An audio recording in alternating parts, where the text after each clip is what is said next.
go. Recursive rules. Fun stuff today. So by recursion, what we do is we basically use a seed to start the process. Like I give you some starting number, and then after that, I want you to add 2. Like for example, if I say 20, you'd say the next number is 22, right? Because I told you the rule, just add 2. And all I need to do is tell you where to start, 42. And you'd say 44. Get it? So if the rule were multiply by 5, and I said the starting seed was 10, you'd say 50, right?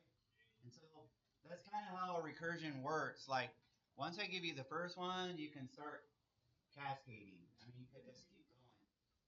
And then you take that number and multiply by 5 again, and so on and so forth. So that's kind of the idea behind recursion.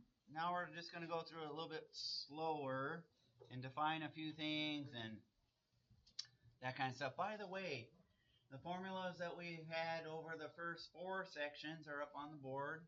No need to memorize all those, but probably over Christmas break, may have forgotten some of those things. So anyhow, our goal today is students will be able to use recursive rules for sequences. How do you write a recursive rule? So this will take a little bit of practice, but I think once you get this, it's not terribly hard. And we will be studying recursive rules for arithmetic and geometric sequences. So a little bit of a review, but a little bit twist to this lesson. Okay, so let's just look at this. In this lesson, you will learn another way to define a sequence by a recursive rule. A recursive rule gives the beginning term, which I like to call the seed. Kind of like the seed that starts the thing. And it just starts populating. Gives the beginning term of the sequence, and then the recursive equation then tells you how a sub n is related to the previous terms. Okay, so here's a real basic problem, and I'll demonstrate this on my sketch pad up here. This one, you'll notice there's an a sub o right there. That's kind of like our seed that kind of starts this whole sequence off. Now, this expression right here is the general term. Okay, so what we have is a sub 0. Well, that one's equal to 1. Okay, that's kind of like our seed that I was talking to you about. And this rule up here says, okay, you know what you do? You take your previous term and you add 4 to it. You see, whatever your previous term was, I'm going to add 4 to it. You see, this is the a sub n term. That's the term that you're currently on. And this is saying you take your previous one and add 4 to it. Who cares what it, I mean, whatever it is. So to find out a sub 1, it's equal to a sub 0, okay, plus 4, you see? And that's kind of why we need a seed to start this thing off, because I have to have some starting seed. So there's my a sub 1. That was my previous term, right? So that's going to be equal to 1 plus 4, which is equal to 5. Okay, so a sub 1 is equal to 5. And once you sort of get the feel for this, I mean, you won't waste time showing these steps here, because you know the rules. Just take your previous one and add 4 to it. Well, so then what's a sub 2? You just add 4 to that, right? And so you say 9, right? And then what's a sub 3?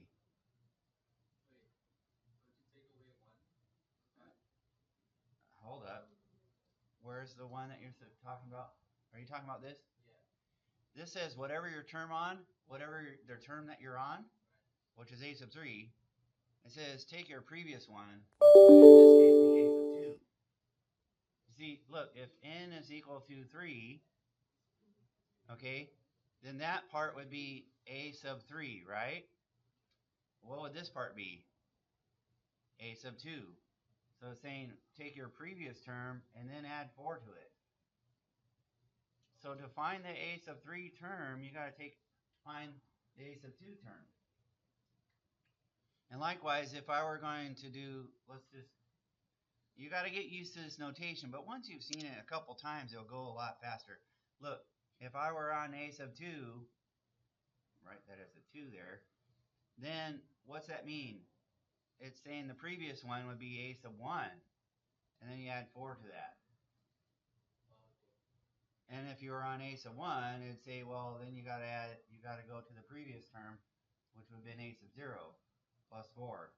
And that's where we started.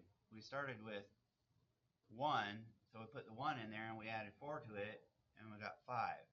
That's how we got that. Now to get the next ones, you just keep, it just says add 4 every time. So now I'm going to add 4 to get 13, you see?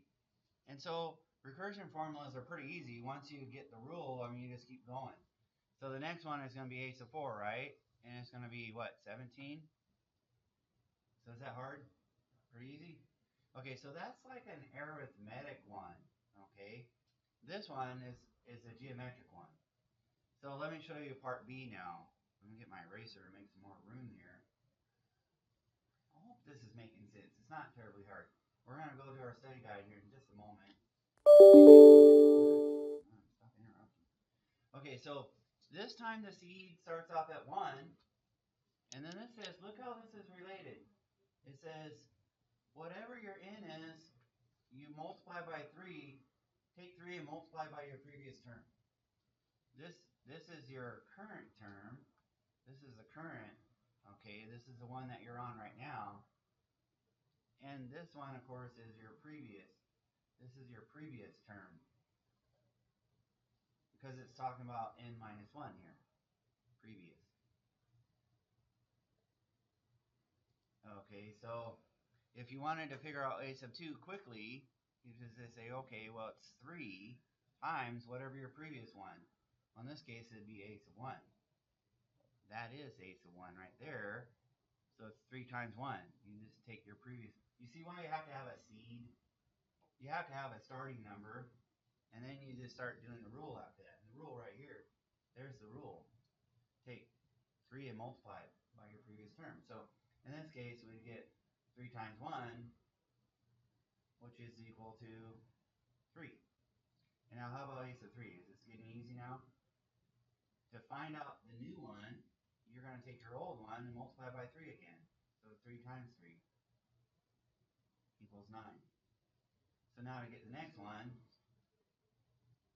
you're going to take your previous one and multiply it by 3. And then to find out the next one, you're going to take your previous one and multiply it by 3. Does that make sense? So in this case, we get 81. You see, they're asking us to do the first 6 terms. So actually, I should keep going one more time.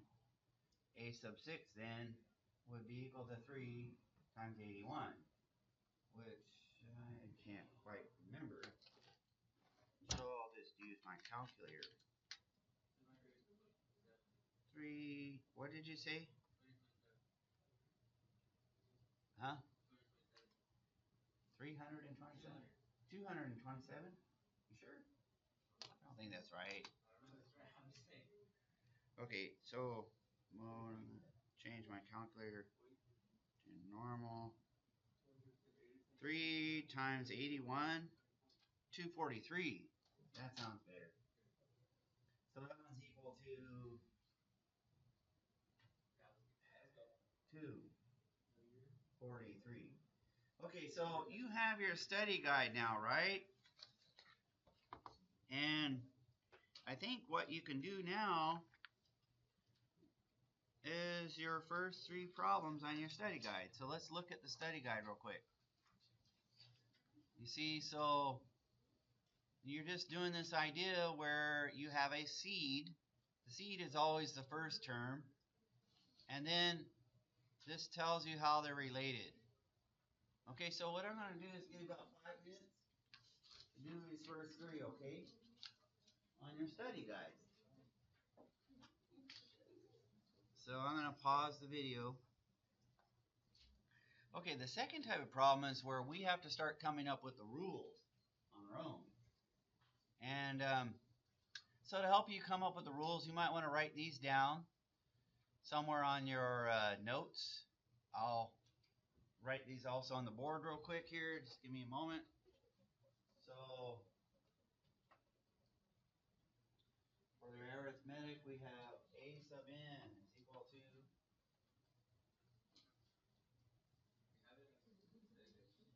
You have it on your study guide already? And then you just add on the common difference. That's kind of like example 1 that we did. And then the second formula is the geometric one. You're just multiplying by something, right? And in this case, you're multiplying by the common ratio. Take r and multiply it by a n minus 1. You take r and multiply it by your previous term. So let's move on now. So let's look up here real quick. This kind of walks you through the sequence of steps here.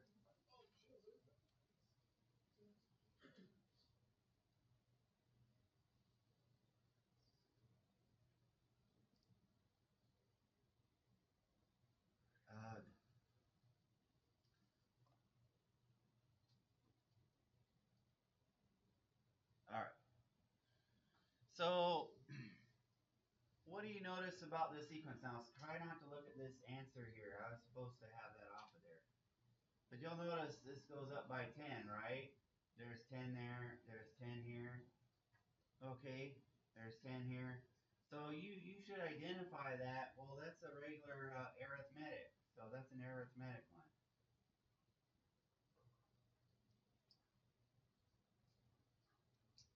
Okay, so since you identified it as arithmetic, you can then write down that general formula. Now, if you want to come up with your seed here, or your general formula, all you need to do is put in the common difference. The common difference here is this 10, so I'm going to put that in there.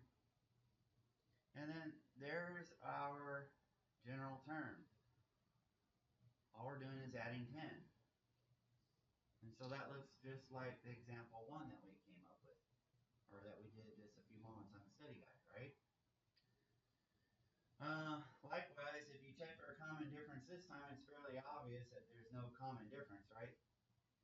But you do find a common ratio. If you take 40 and you divide by 16, and then you take 100, whoops, sorry, I did it wrong. Take 100 and divide by 40, what's that give us? Is there a common ratio? So 40 divided by 16, that's 2.5. And this one, 100 divided by 40 is 2.5. And if you check the other numbers, it's going to give you a common ratio. So that tells you this one's geometric.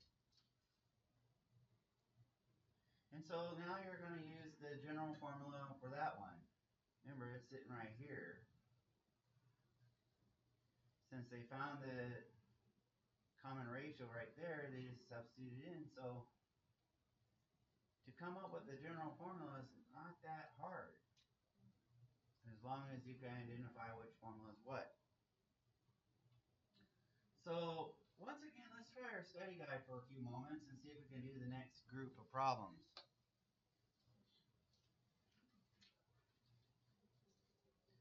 All right, you ready? I recommend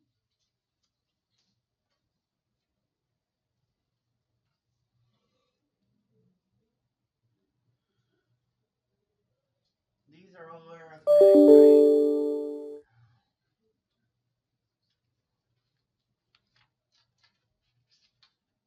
These are all arithmetic. So if you want to come up with the general term, it's going to look like this: a sub n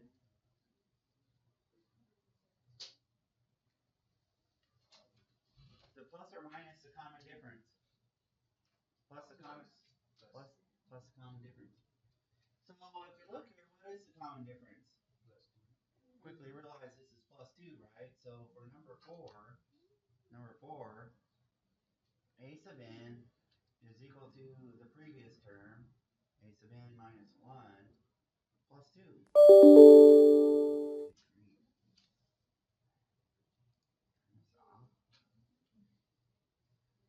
So there's the general rule for number 4. Yeah. Think you guys could do that in, what, 2 minutes? Maybe about 2 minutes to wrap that up, and I'm going to pause the video. Now, let's continue with the geometric ones. I'll do one example here to help you get started. Oh, that's going to screw up. No? Alright, so the first one. First of all, you check to see if there's a common ratio. So I'm checking to see what R is. Looks like it's 2 divided by 1, okay, which is equal to 2. And then 4 divided by 2, which is also 2. 8 divided by 4 is equal to 2. So this confirms for you that this is a geometric sequence because there is a common ratio. Okay? Now when it gets to the day of the test, there's going to be a sequence of numbers. They're going to ask you to do a recursion formula, but they're not going to tell you whether it's geometric or arithmetic. Does that make sense? You should confirm for yourself quickly. Well, so since there is a common ratio, I think I can figure this out. It's going to be a sub n is equal to r times a sub n minus 1, right? And I found out the common ratio for the first sequence here. It's 2. So a sub n is simply equal to 2 times a sub n minus 1. Basically, this is all this is saying is, look, you take your previous term, multiply it by 2. Get it? All right, go ahead and wrap up 9 and 10. And then tomorrow we'll cover a very special type of recursion formula, and I'll wrap up the lesson tomorrow. Okay? Huh? Oh, we just did number 8. Yeah, this is number 8 right here. Number 8.